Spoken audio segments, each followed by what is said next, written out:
Saudara, ada sejumlah cara untuk membuat Undang-Undang Cipta Kerja menjadi lebih baik substansinya. Ada yang ingin Presiden untuk menerbitkan Perpu, meski sebenarnya sudah ditolak oleh Presiden, dan juga ada pihak yang sudah siap untuk melakukan uji materi ke Mahkamah Konstitusi. Dan Rabu kemarin, Presiden kepada pimpinan Pusat Muhammadiyah membuka opsi untuk merevisi Undang-Undang. Nah, kemudian mana yang lebih baik dari sudut tata negara, baik proses maupun pembahasan substansinya? Saya sudah bergabung lewat aplikasi Zoom dengan pakar hukum tata negara dari Sekolah Tinggi Hukum Jentera, Bivitri Susanti. Selamat siang, Mbak Bivitri.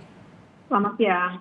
Mbak Bivitri, langsung saja nih, Presiden menawarkan opsi revisi undang-undang pada tahun depan. Kemudian juga ada lagi Said Iqbal mengirim surat ke 9 fraksi untuk legislative review. Nah, apakah ini sama? Ya, ini sama. Jadi memang yang tersedia menurut konstitusi kita ada namanya legislative review. Judulnya memang legislatif, tapi sebenarnya ini berarti perubahan undang-undang menurut proses pembentukan peraturan perundang-undangan yang biasa. Yang mengajukan bisa Presiden, makanya Presiden menyarankan itu, tapi bisa juga DPR. Nah, kendalanya adalah atau tantangannya adalah karena mengikuti proses pembentukan undang-undang, prosesnya lama. Mulai dari dimasukkan dulu ke perencanaan program legislasi nasional, kemudian ada penyusunan lagi, kemudian nanti pembahasan lagi. Nah, jadi tidak semudah yang dibayangkan. Yang kedua baru nanti Perpu di tingkatan eksekutif dan kemudian secara konstitusional juga tersedia di wilayah yudikatif, yaitu ke Mahkamah Konstitusi. Tapi kan Perpu sudah ditolak oleh Presiden, begitu ya. Nah, tapi kemudian kalau kita bandingkan legislative review yang tadi Anda bilang kendalanya adalah soal waktu yang kemudian jadi panjang, memakan waktu yang cukup panjang.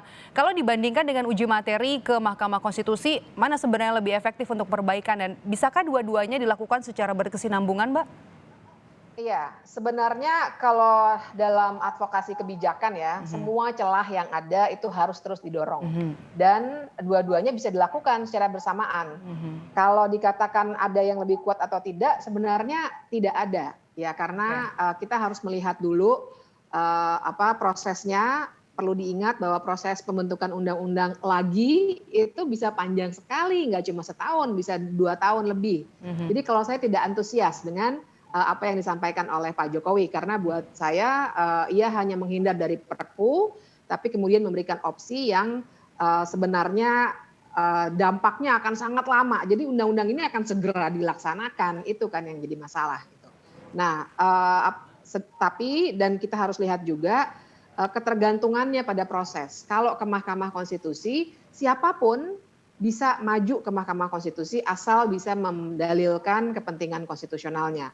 Sementara kalau melalui legislative review yang diusulkan oleh Pak Jokowi maupun pihak-pihak lain, tentu saja kita jadi tergantung pada proses politik yang pada akhirnya balik lagi sebenarnya ke Pak Jokowi sendiri dan ke DPR. Oke, kita kan di sini kan bahas soal substansi, isi dari materi Undang-Undang Cipta Kerja ini, Omnibus Law ini, Mbak Bivitri. Kalau dilihat secara substansi, kemudian bisa banyak yang akan melakukan uji materi karena ada sejumlah hal lain tentunya selain klaster tenaga kerja, banyak juga klaster-klaster lainnya yang kontroversial. Nah, apakah mungkin banyak nanti yang mengajukan dan apa kemudian dampaknya untuk proses hukum di Indonesia? Intinya begini yang harus diketahui dulu, uji ke Mahkamah Konstitusi itu bisa uji formil, bisa uji material. Iya, tapi uji formil ini menurut saya juga penting karena kita dipertontonkan proses yang luar biasa berantakan. Ini adalah proses legislasi yang paling berantakan selama sejarah Indonesia. Ya, jadi saya kira ini juga harus dilawan ke Mahkamah Konstitusi dengan uji formil. Kalau uji formil yang dikabulkan, dan saya kira sudah sangat jelas sampai Ketua Balek sendiri sudah bilang ada pasal yang terlupa untuk ditambahkan ya, jadi ada ditambahkan di situ dan itu sudah sangat melanggar proses, sangat kuat untuk uji formil. Dan kalau ini dikabulkan maka seundang-undangnya akan batal begitu. Nah, kalau uji material yang akan dibatalkan hanyalah pasal-pasal yang dimohonkan. Jadi tergantung, misalnya ada 5 pasal yang dimohonkan, ya 5 itu saja begitu. Nah, biasanya jumlah orang atau pihak ya, tidak harus orang tapi juga organisasi bisa, yang mengajukan ke Mahkamah Konstitusi itu sebanding dengan kontroversi yang ditimbulkan oleh sebuah undang-undang. Sebagai contoh, revisi Undang-Undang KPK yang kontroversial sekali tahun lalu, itu 10 pihak yang mengajukan. Kemudian 2 sudah tidak dapat diterima, sekarang masih ada 8 pihak yang tengah diuji, permohonannya di Mahkamah Konstitusi. 1 uji formil, 7 uji material begitu. Nah, jadi terhadap Undang-Undang Cipta Kerja ini formil 1 barangkali ya, tapi untuk materialnya bisa banyak sekali. Bayangkan ini 1000-an halaman ya, setiap pasalnya bisa diuji. Jadi saya kira bisa ada puluhan yang mengajukan dan itu sebenarnya tidak menjadi masalah. Biasanya Mahkamah Konstitusi akan menggabungkan sidang-sidangnya kalau menyangkut soal undang-undang yang sama. Pengaruhnya kepada sistem hukum ya kita harus lihat nanti apa putusan dari Mahkamah Konstitusi dan itu bisa lama sekali ya. Dan undang-undang ini langsung berlaku. Revisi undang-undang KPK sampai sekarang sudah ulang tahun yang ke-1 belum ada putusannya. Jadi padahal nanti begitu undang-undang diundangkan sudah langsung berlaku untuk semua orang. Nah kemudian Mbak Bivitri, sebenarnya seberapa kuat desakan lewat protes ini dan juga lobby-lobby yang dilakukan untuk mengubah Undang-Undang Cipta Kerja sendiri? Seberapa kuat sih menurut saya sebenarnya sudah sangat kuat ya. Cuma memang pemerintah kan kesannya kan benar-benar bergeming, tidak mau bergeser dari posisinya ya, tidak juga memberikan atau membuka ruang dialog. Ketika merespons unjuk rasa, diresponsnya malah dengan kekerasan dan kemudian ditimpali dengan silakan saja ke Mahkamah Konstitusi. Jadi karena posisi yang seperti ini membuat tentu saja unjuk rasa jadi terus-menerus terjadi karena betul-betul pemerintah menutup jalan keluar yang cepat ya. Sekali lagi kalau legislative review itu bukan jalan keluar yang cepat yang diinginkan begitu. Tapi ruang dialognya langsung tertutup. Jadi kalau misalnya dikatakan seberapa kuat, menurut saya sih yang dilakukan oleh publik belakangan ini sangat luar biasa dan tuduhan-tuduhan misalnya mungkin publik belum baca kan keliru karena dari bulan Februari, dari bulan Maret itu masukan dari kampus-kampus besar sudah masuk ya. Sekarang juga semua pakai kajian terlepas dari fakta bahwa naskahnya belum jelas yang mana tapi kajiannya ada gitu.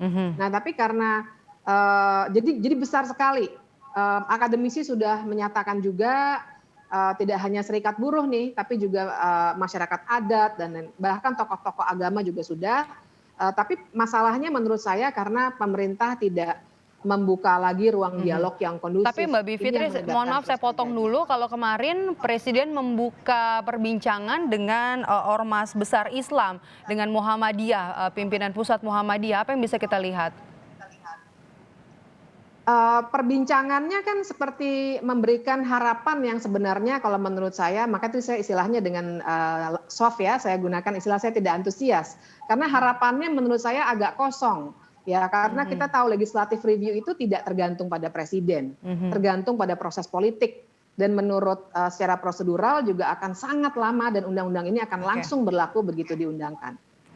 Kemungkinan sebenarnya opsi untuk merevisi dari presiden dibuka, ada banyak sekali kemungkinan yang bisa dilakukan. Masyarakat sebenarnya masih memilih untuk menunda atau juga dibatalkan, tapi kita terbatas pada undang-undang 30 hari setelah diserahkan kepada presiden. Menurut regulasi sah undang-undang ini menjadi undang-undang dan juga wajib untuk diterbitkan dan juga diberi nomor. Terima kasih sudah bergabung bersama kami dan juga memberikan informasi pakar hukum tata negara dari Sekolah Tinggi Hukum Jentera Bivitri Susanti. Terima kasih, sehat terus Mbak.